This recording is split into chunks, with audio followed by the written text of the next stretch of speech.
But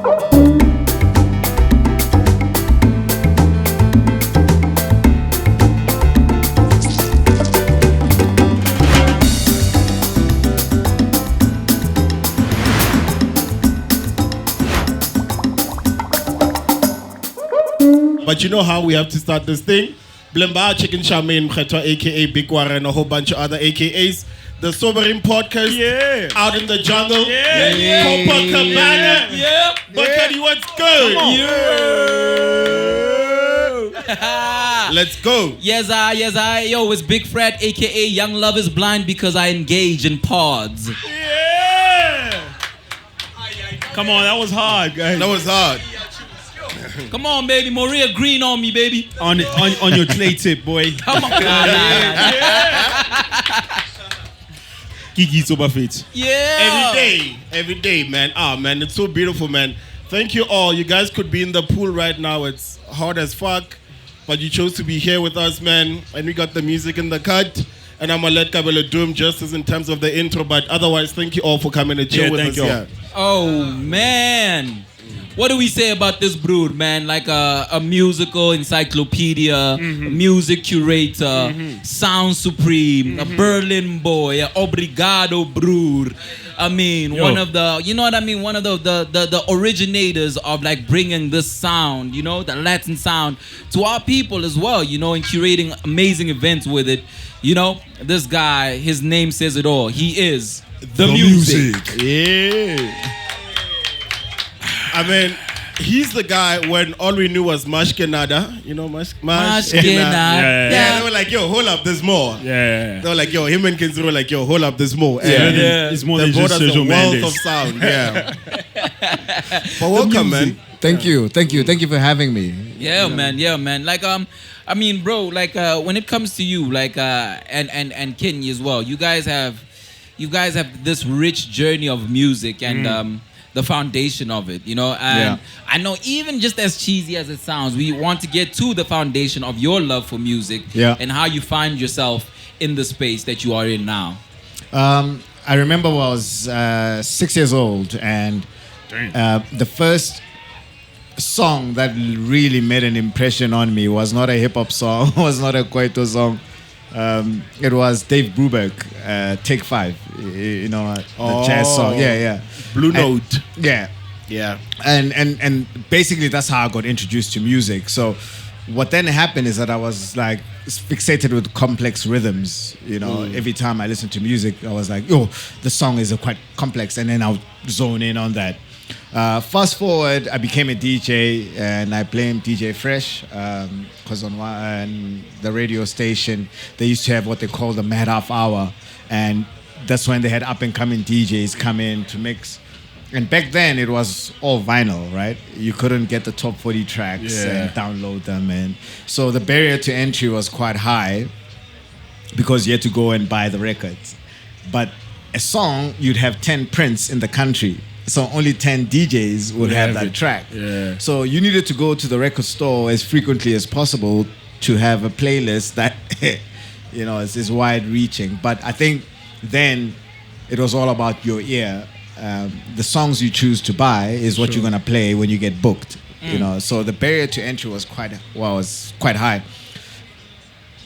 All the gigs I get booked at, and Kenny was playing as well, would end up playing like this Latin music mixed with Afrobeat, not Afrobeats. Yeah. So Afrobeat without fella. the S. Fela. There was High Life, the Ghanaian music, right? And we would infuse that in our sets to a point where our entire sets was just that kind of music. So then I went up to him, and this is 8 years before we started Obrigado. And bear in mind, Obrigado is 10 years old this year. So I've been with 18 years ago. 18 years That's ago. a whole other. Yeah. So this is party time, Kenny. Yeah. Damn. So yeah, I guess that's kind of showing my age a little bit. But so then I said to him, look, how about we take this music and actually make an event that just plays that music? And knowing Kenny's always gone against the current. Party people, you know, Kenny's a mainstay in the cultural sector, right? and for always doing things that are different and doing things differently. You know, remember when you would play the sample and then you would play the hip hop beat? Yeah. You know, he Still does that. Exactly. Yeah. He brought in that signature, right? Yeah.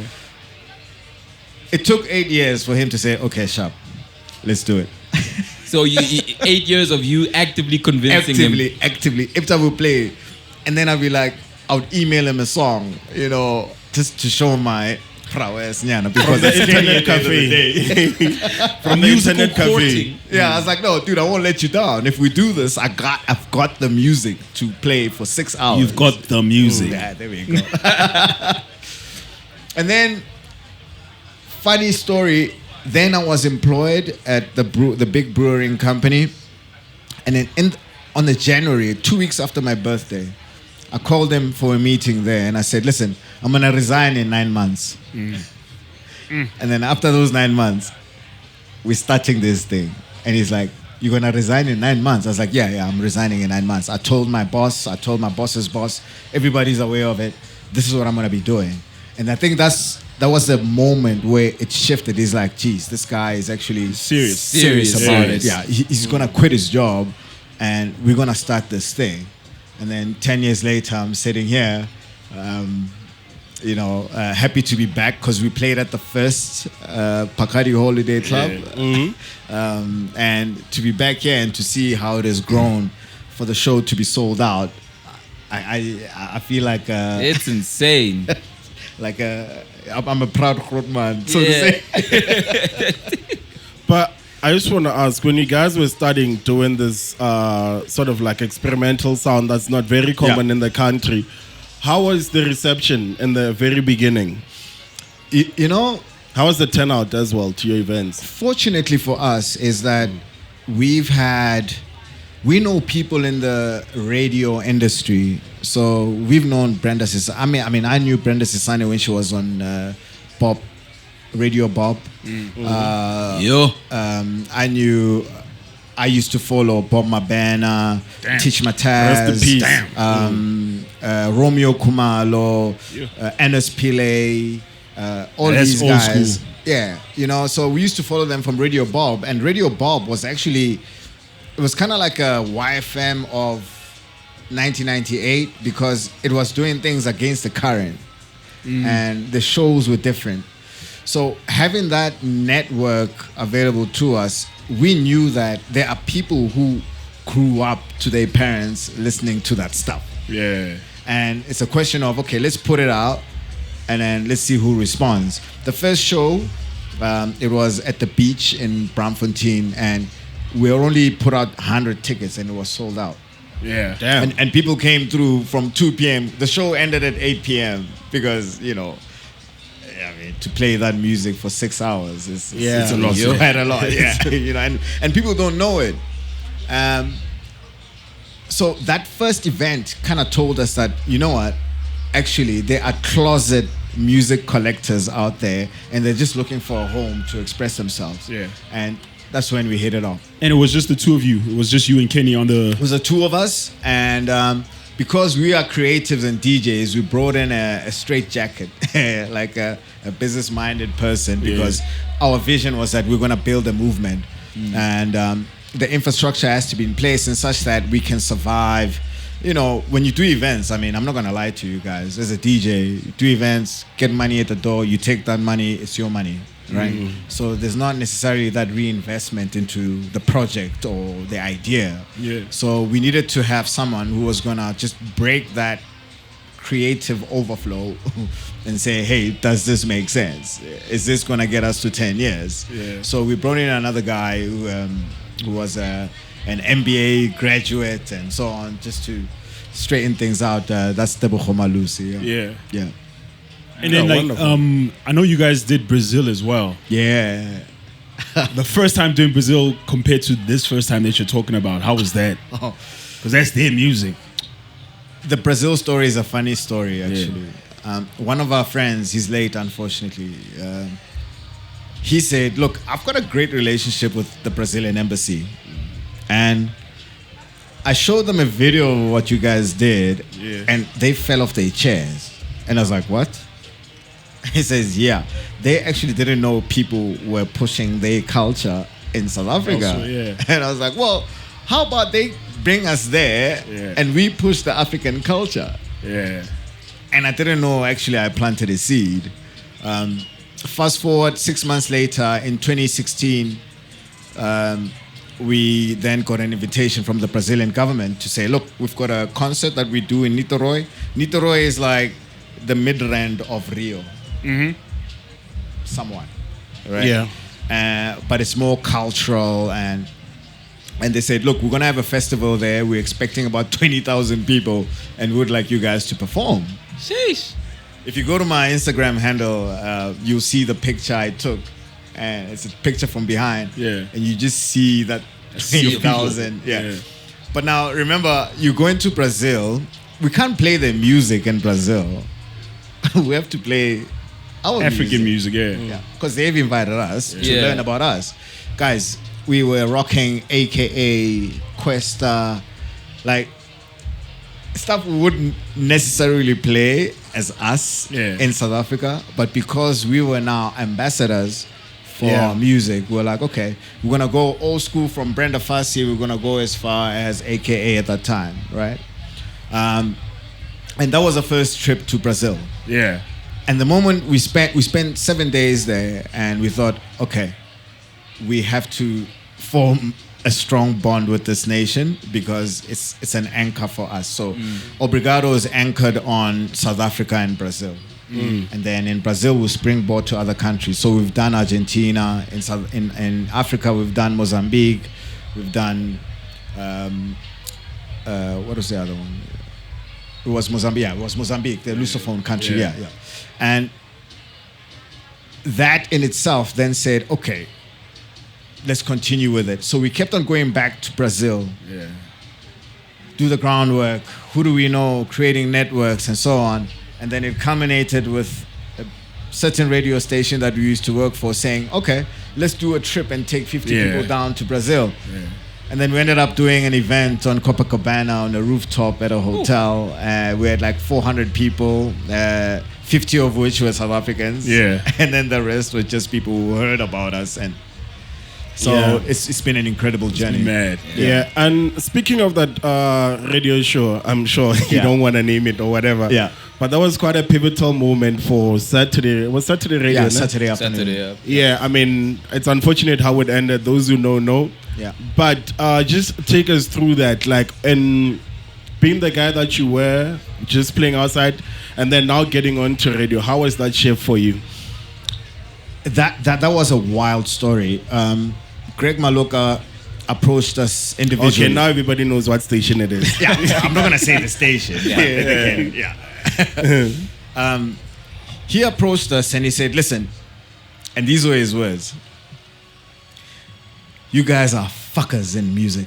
So that's how he talks. So when he says that, he's saying that justice, Into him. you know.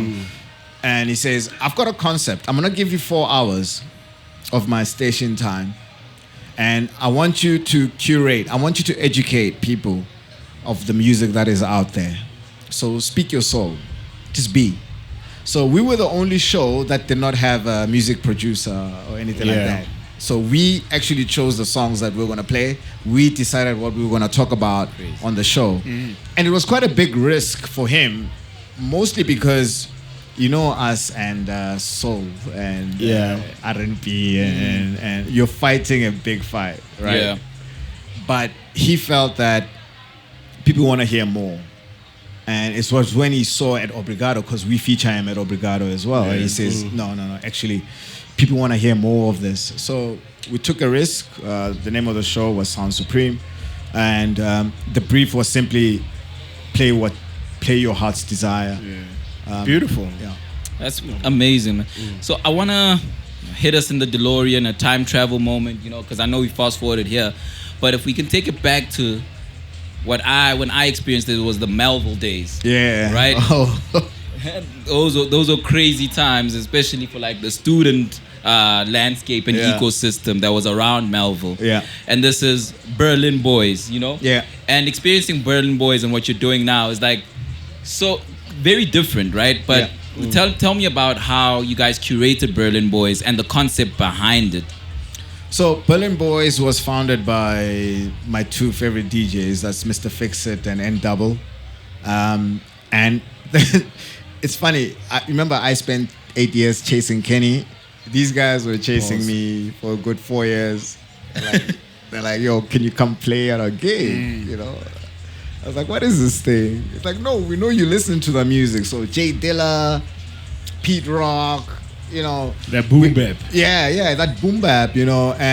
But I also had access to like the European sound where the Japanese were infiltrating Seba June, Nujabes. Seba June is Nujabes. Yeah, exactly. Yeah. The It's other one way per- around. the other way around, yeah. You know, and we had that music. Like I used. Don't ask me how I found it. That's exactly what I was gonna ask. Yeah. You know, but in 2008, I had all that music. There's these guys, Shinsky of the Martian Gang. It was like jazzy hip hop, you know, with that bounce, you know. So then they were like, dog, you're actually being an asshole now. Like, Come through. what's wrong with you? You know? Then I went one gig. Oh, fuck. Like, after that set, I played a 2-hour set there. And we're using these techniques. These techniques were trying to emulate vinyls. There were silver ones. I don't know if you remember those. Yeah, but you put in a CD. Yeah. But it would, you know, even the feel would feel like an SL1200. Yeah. But the queuing system was so crap. Like, Trash. oh, Pioneer's got the best queuing system. Like, don't really want to tell you. So these techniques, I had to now learn how to play on them, but I have to make an impression because now you've been chased for 4 years. You can't flop now, right? But fortunately, I just returned from France and came back with a hard drive of a DJ I met that side, and I had this ill hip-hop jazz that no one has ever heard. Play the set, and then the rest is history. I ended up playing every Sunday with these guys for a good 8 years. It's a long ass time. It's a long ass time. I mean, there was Good Life Sundays in Greenside. I'm sure you guys know about that as well. At that time, I was working at that brewery, and my boss actually knew that on Mondays. Yeah. Leave Muzi Count alone. this man out. It's a mess. It's a messy Monday morning. Yeah. So, what's your balanced life like then at that time? I mean, you speak of moments where you traveled to certain countries and also you working. I'm guessing they're studying in this. So, how was that balancing act in terms of studying, going into corporate, and also, you know, event curating and DJing at the same time? You know, I'm a big fan of look at your life as a pie graph, and Pie chart. there's your passions, there's things you like, there's things you want to do, there's things you studied, there's your health, there's your, you know, all of that. Find space for that. And for me, it became easy because then I could compartmentalize it, right? To have travel, but travel, I infuse music. So whenever I'm traveling, I'm sending messages to people on Facebook. I'm like, yo, I'm gonna be around your city, you know, because I've been hitting out at them like, yo, I love that mix, you comment, and people pay attention and they notice, right? So the moment you hit them up and you're like, yo, I'm coming to your country, they're gonna respond. You know? And that's what they did. Then there was work, and at the brewing company, I was part of events. I was doing events for a big brand. We did a concert for Asha. We did a nationwide tour looking for up-and-coming artists to perform on the same stage as Asha. Crazy. Worked on various projects when I was working at that big company. But I think ultimately, if you can create a colorful pie graph where you're touching on different aspects of who you are, I think things tend to become effortless, you know. Now you speak of like the passion of it. Yeah. I'm interested in the business of it. Oh yeah, that was a hard lesson. Yeah. Because I consider myself a creative. So I'm about the feeling. So whatever it is that I'm doing, I'm feeling it, but it may not necessarily make business sense. Right. The first 3 years of Obrigado, we were making a loss. We were putting our own money in. We had a sponsor, but it was not big enough for it to realize the vision, especially if you're doing something that is unfamiliar. You're going to have to spend more, right? In convincing people. And certain functionalities on social media didn't exist, like market targeting when you're promoting a post, It's so much easier now than before, because then you had to actually farm your market. You literally have to farm your market. You have to work on the soil and lay the seeds and then wait. And the waiting part is where you're trying to stay afloat, and that's where you learn the business aspect of things. Okay, what's your revenue? What other revenues can we build? What are your costs? What are your variable costs? I'm speaking very basic stuff, but from an eventing perspective, it's actually serious stuff. So along the way, we having that person, the third person in the team who had an MBA, kind of got us, into shape. So that we could survive. So that we can say we're 10 years old today. I want to ask something. Like, a lot of the times when we speak business and events, we speak about the resilience and whatever. We hardly ever go into the humbling moments. So I want to know, out of all the events that you've done, because you came out the gate hard, you had 100 people at the beach, you sold out, so you were booming from jump. What was your most humbling moment in terms of like events, where you thought, we're gonna pop? And I love that question, because I don't think you guys are gonna believe me when that humbling moment came. So from the inception of Obrigado, we got Bacardi as a sponsor, and they came on board without any data. They didn't know what numbers we were pushing of Bacardi. They had no idea, but they loved the concept. And the reason they loved the concept is because how we pitched it was to marry the story of the black bat, right? So the black bat is about resilience, actually. So in Cuban culture, so Bacardi is Cuban, we all know that, right? But they were exiled when Fidel Castro came into power. And the bat became so important to them because it was a symbol of resilience against all odds. So fortunately for us, from the moment we were sponsored, and I'll say the number, we were given 15,000 each event.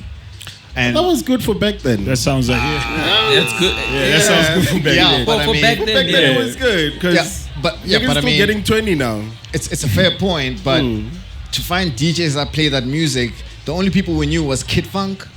Kid Funk ain't cheap. He plays everything, But the guys we had to find, we knew that they could deliver. They came at a premium fee. Because who's sitting with Latin music and is about to rock it? And in 2014, there was no one, literally, But back to your question around the learning point.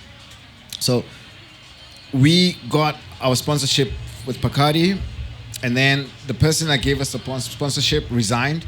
The next person that came on, Tabam Katini, he came on board. He looked at it as like, this works. And it continued. So we were part of brand plans and all of this sort of things. But I think at a certain point, things tend to diverge. But I'm getting to that moment. That humbling moment.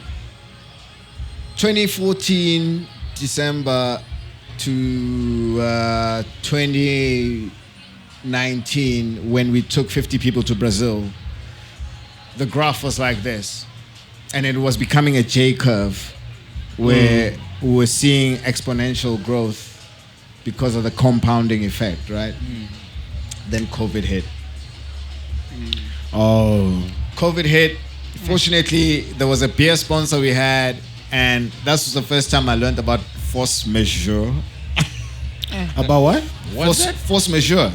Force majeure. Force majeure says basically that if we paid you, we can't ask for the money back because, God that did the things and we're here now. So fortunately, they had paid the money up front. Yeah. And COVID. Cyril closed the country, Yeah. and it was like, shit, we just won the lottery. Oh. Yeah, because they paid for our schedule for the year, which included us taking people to Bahia for Afropunk. We had gone into an agreement with Afropunk. Kenny and I were going to be playing there. We're going to take the second round of the travels business, you know. And when COVID hit, all of that literally just fell apart. SAA was our main sponsor. Like, everything was in point. When that happened, we said, okay, we've got cash, but we don't know how long this disease is gonna run for.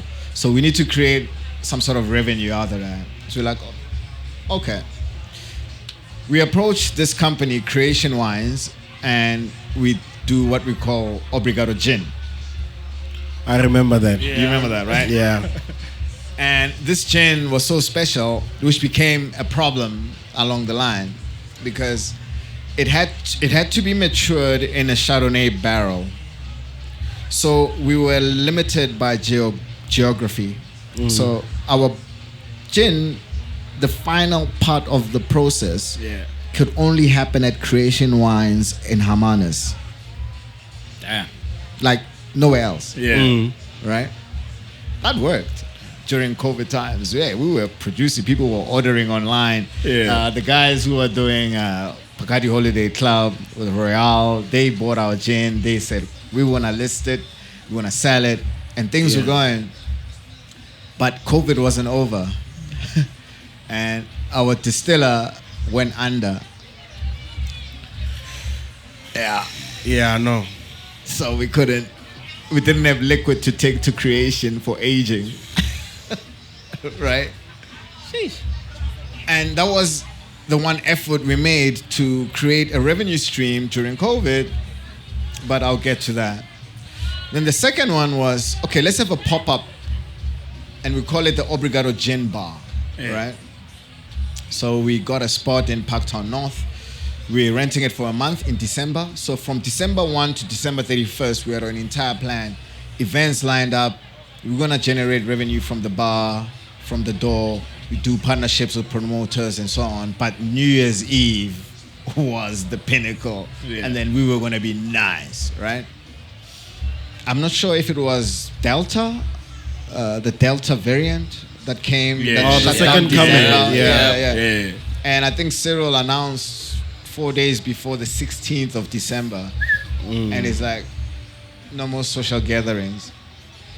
I'm happy to put the number down. I mean, we were 6 figures in the red instantly. Overnight. Yeah. Damn. Overnight, 6 figures in the red. And Yeah, that'll humble you. no. And the shit part was, it's people you know, because as a business, you want to put people you know on, right? And now we have to pay them because we owe them 6 figures.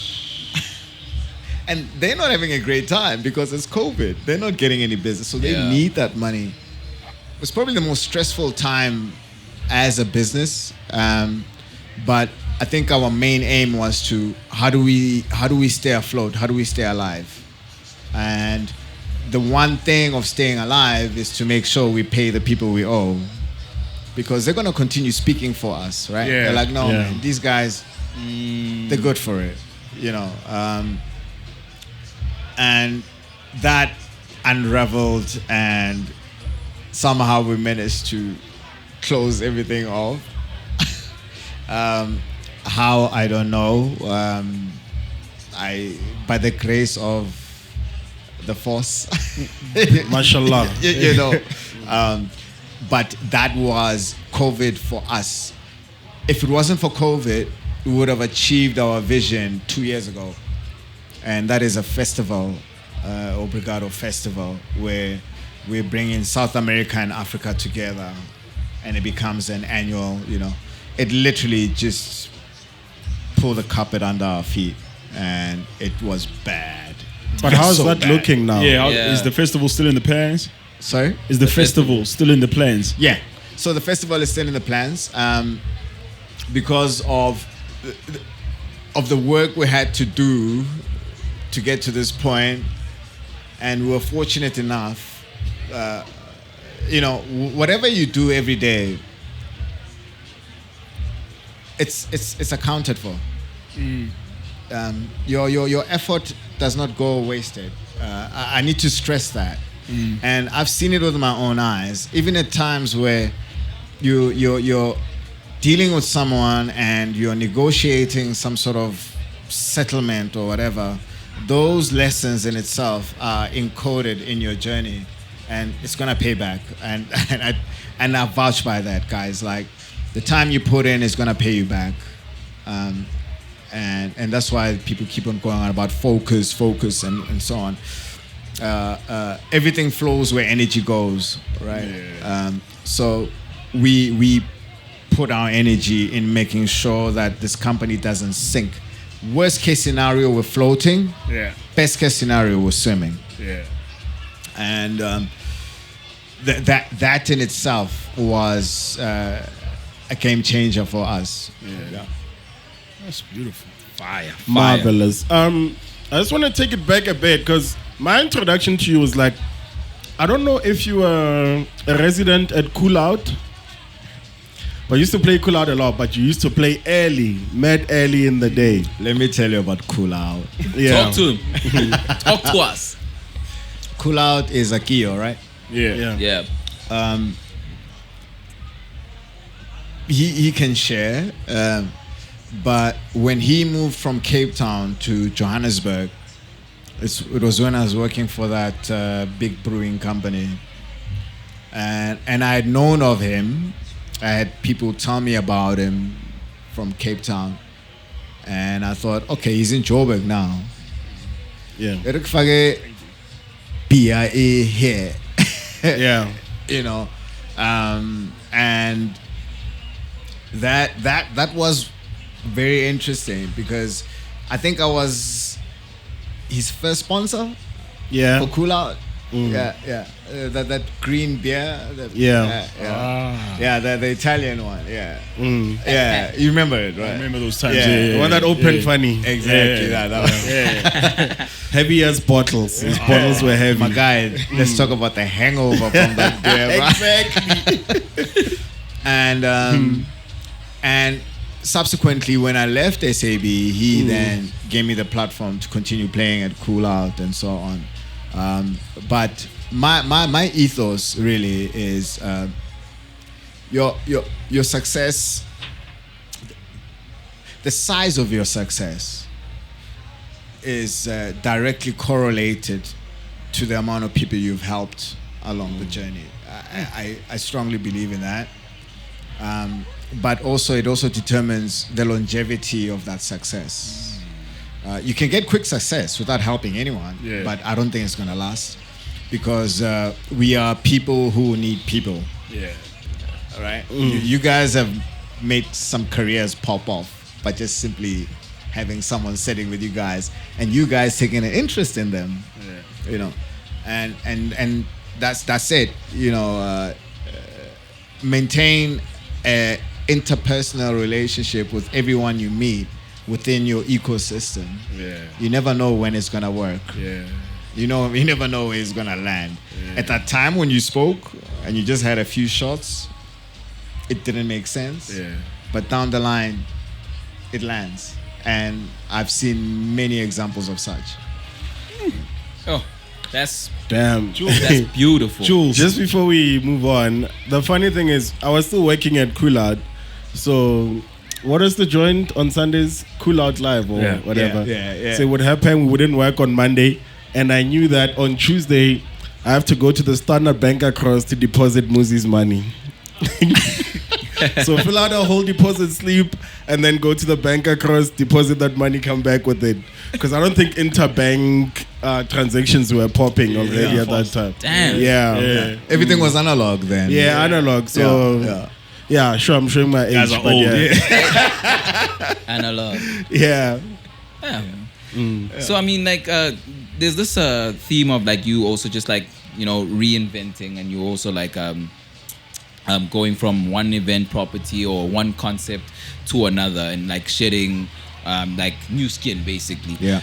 But like, what happens to all of those conglomerates once you leave? What sort of what sort of discussion has to happen there? Like your maybe exodus from Berlin Boys or dissolving of Sound Supreme. You know, how do you leave those to start new things and new journeys? Yeah, okay, just to clarify, with Berlin Boys, I was a supporting act, but I was very much, involved with the movement. But it's a very interesting question you ask. So my great-grandfather that got me into watches and all of that stuff. Yeah. He always used to say to me is that he used to speak this business talk.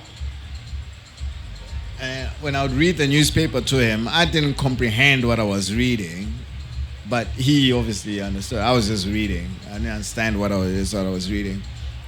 And in his later years, I mean, he was in his late 80s, and I said to him, I was like, I want to start a business. And he said, look, first you need to decide what you want to do with this business.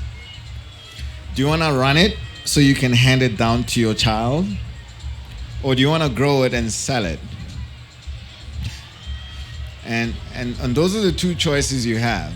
And that will determine every decision you make along the way, right? If you want to keep it and hand it out to your child, then you're a little bit more steady as to how it grows because it has to remain stable. It's a standard operating procedure. So when you give to your child, they're literally taking a template and just continuing with it, right? Typical moms and pops shop, right? But if you're building a business to sell it, you have to be aggressive, in the decisions that you make. So if I use Obrigado as an example, it was very niche and artsy-fartsy crowd, because it was very small back then. As it grew, we started going to Durban, we went to Cape Town, we went to Atteridgeville, we went to Rustenburg, we went to Bloemfontein, we went to Mozambique, we went to Brazil. We're like, we want to spread the wings of this thing. But you're not necessarily going to get the same person by way of how they lead their lifestyle, but you're going to get the same person by what music they listen to. Right? So you're going to have someone who lives in Sandhurst and someone who lives in Mamelodi listening to the same music. How do you make them sit together? Yeah. Right? Because we are shit people. We always want to, I'm better than you and so on. But the greatest insight out of that was music is a natural filter. So irrespective where you are in your life, if we listen to the same music, we have the same outlook. Somewhat, yeah. Yeah, somewhat. Yeah, exactly. Yeah. I mean, people who listen to Obrigado music, they travel. I've got the stats, right? Okay. They travel. I know what alcohol they drink. I know what kind of music they listen to based on them coming to Obrigado. Yeah. I know the kind of perfumes they like. I know it was, so it was eye-opening that just from music, we could get so much data and understanding just from music. So whenever we pitch to potential sponsors, they're like, okay, what are your demographics? And I was like, I'm afraid we don't have demographics. The only demographic we can give you is the music they listen to. And the behavior is literally the same. Whether you're flying business class or economy class, you are traveling. Yeah. We're going to land in Italy. Yeah. You're going to land through business class. I'm going to land through economy. Yeah. But we're all traveling. When we did Obrigado Travels, we were sold out in a month. We actually had payment plans worked out for everybody to pay for the trip over 6 months. But everybody paid in a month. Yeah. They bought all the tickets. Yeah. Don't forget the question you asked. That's what I'm going to say. Now I'm going to go to... So, are you trying to give it to your kids or are you trying to sell it? And also, how do you navigate moving from one space to another? Look, if you talk to people that know me, I'm a straightforward guy. And ideally, I don't want to waste your time. So I look at my son. His name is Nkanyiso. He's turning 7 in April. And in my mind, I know he hates DJing because of how I had to leave him with the nanny and then come back. All the time, yeah. So he's like, "Are you going DJing again?" You know? So I think we should not make that error of correcting our mistakes through our children. So the only expectation I have of my son is to be the best human that he can be in whatever it is that he does. And whatever he chooses, I will do my utmost best to support him. But obviously, he's my first child. I'm probably going to have 2 or 3 more. I'll sit them all down and say, okay, this is what daddy has. Who wants it? And if you want it, you need to understand you have to run it. So I'm not going to give it so that you have cash. Rather, let me then sell it to someone who's going to grow it. But if you guys are not interested in it, that's also okay. If you want to go be a performing arts person, you want to be a ballet, you want to be a Formula 1 driver, you want to be Scientist. a footballer, I'll cash in on whatever I have and I'll support your career. But I'm not going to hand it to you because I believe, family legacy, let's continue. I mean, the biggest problem right now with the farmers that are feeding our country is that their children all grew up in Canada, UK, the US, and are in no way interested in taking over the village, Piet's farm in Bloemfontein. You know, and let's be realistic about that.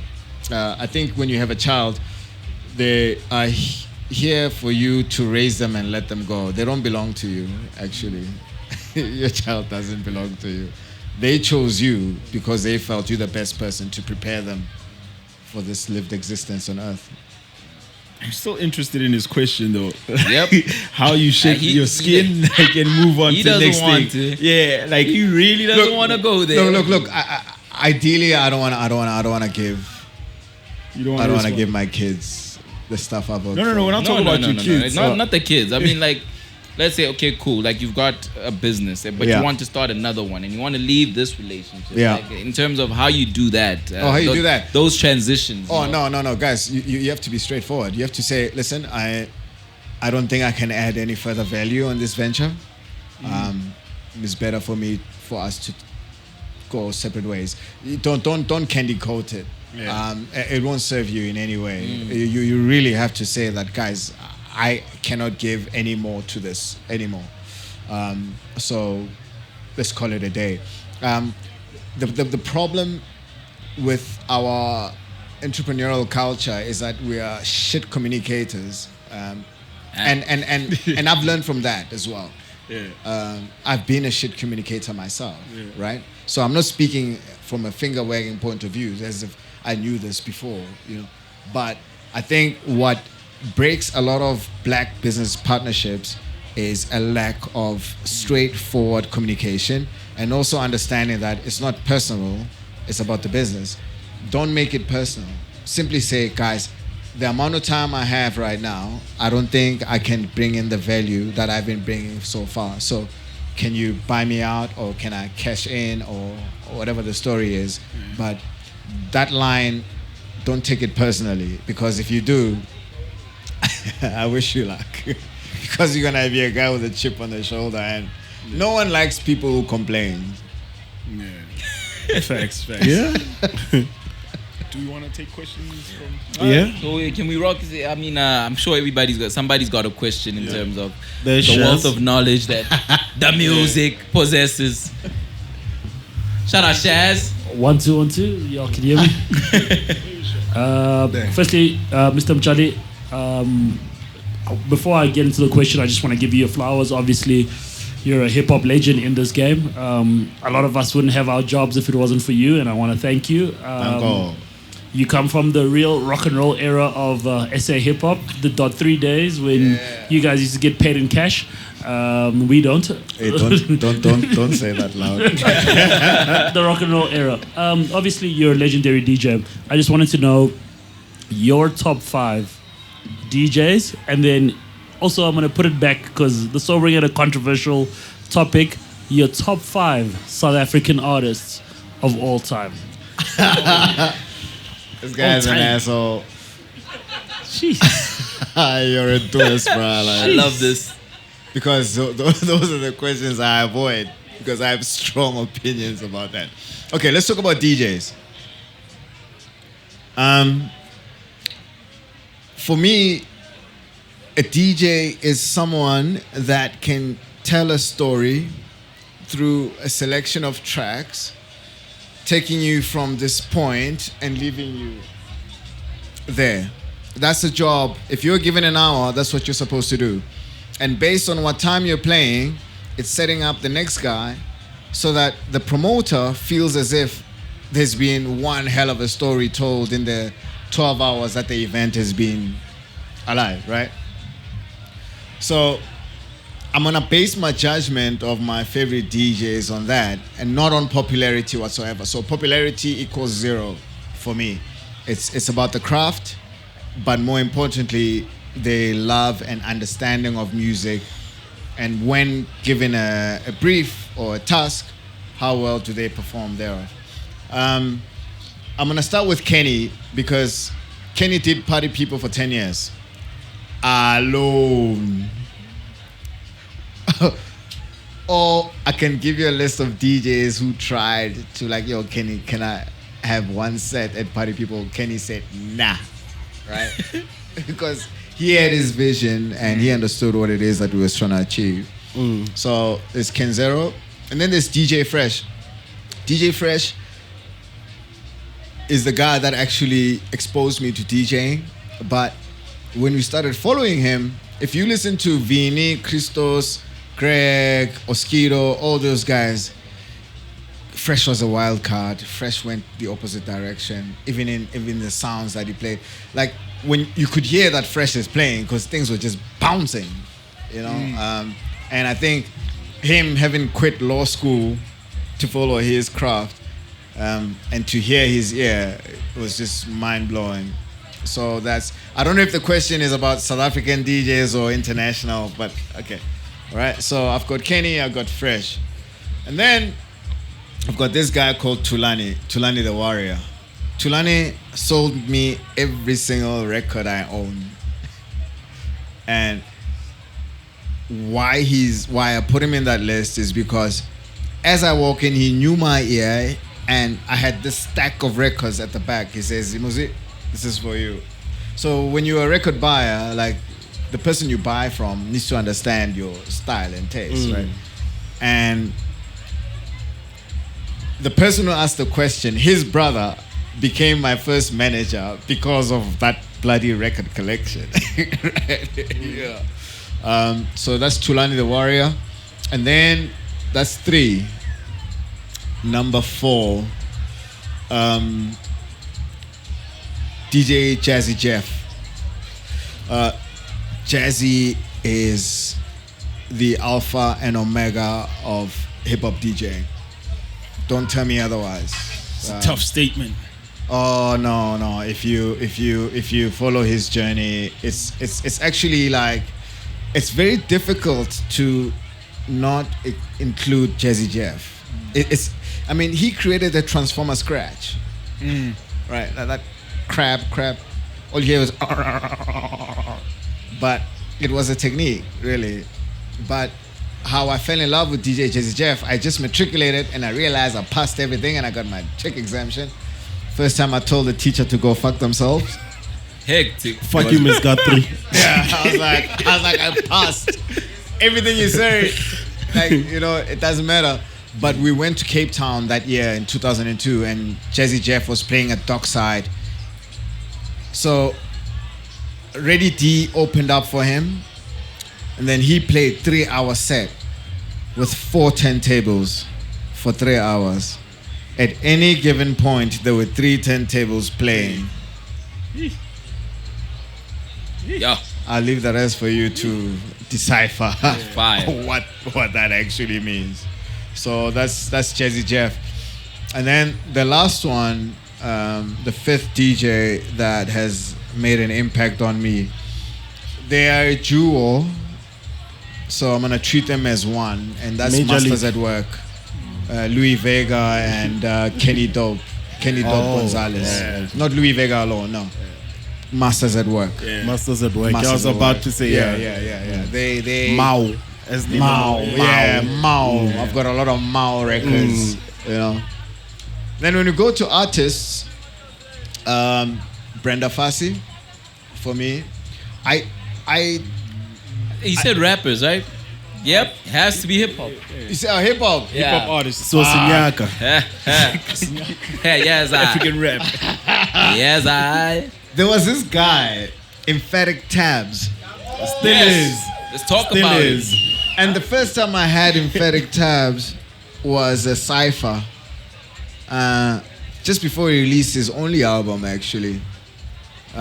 So I'm gonna put Emphatic Tabs there because the lyrical prowess was just insane.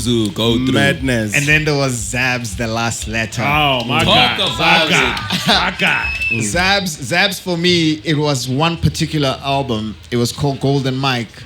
That album actually changed my life. Actually, like I became the confident asshole. Whoa. The one song, I'm a victor, not a victim. Like, yeah.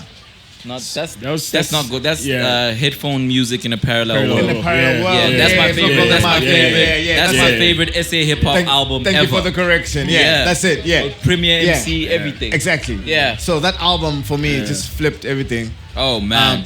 And then I'm gonna go to Amu. Amu as a producer rapper.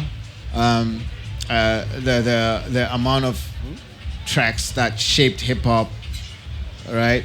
And then I'm gonna treat them as one. They're a group. Prophets of the City. Okay. Shout out Snaz. And then that's 4, right? No. I have one more. You got Yeah, 3. that's 4. You said Amu, Amu, Zabs. Zabs, Emphatic Tabs. Emphatic Tabs. I forgot. Yeah. and POC. Yeah. And the last one, guys, please go argue with your ancestors. I am not interested what you have to say. Josie. Okay. There's no argument there. Yeah, there's no argument there. I will be Like, That's it. Yeah. what you know, mommy? Interesting. What you know, mommy? Yeah. Like, and maybe there's a little bit of bias because I mean, Bules, Pongs, Mouse, these were all like I used to DJ at the gigs. You know, we were all the same age, but I got witness to that journey and the genius of Bongani. Yeah. And how it just connected with all the other guys. I mean, lyrically, I cannot say all of them were strong, but the combination made the group strong. Yeah. You know, it was the combination for me. It was a typical example of pieces coming together to make something great. Yeah. So I'm gonna go with Josie. There's many others that I've left out, but I'm basing it on how it changed my life and influenced my life in the way I live. Yeah. Basically. That's solid. That's a silly question, man. That's a great. Thank you for that question, man. Thank you for that question. Beautiful. And Any more questions? We got a roaming mic. Yeah, I think that question just took up the whole time as well. Man. You know. Yeah, man. Muzi, thank you so much for the jewels. I don't think that this wasn't even a conversation or interview. This was a masterclass in business and resilience. You were schooling us. In so many things. You know what I mean? And thank you. Thank you to Spotify for providing the institution. Thank you. We freshly squeezed. Thank you, Bacardi Holiday Club, for providing this amazing space and this amazing festival. Yep. So yeah, Spotify, freshly squeezed, Bacardi Holiday Club, Sobering. Shout out to my moms.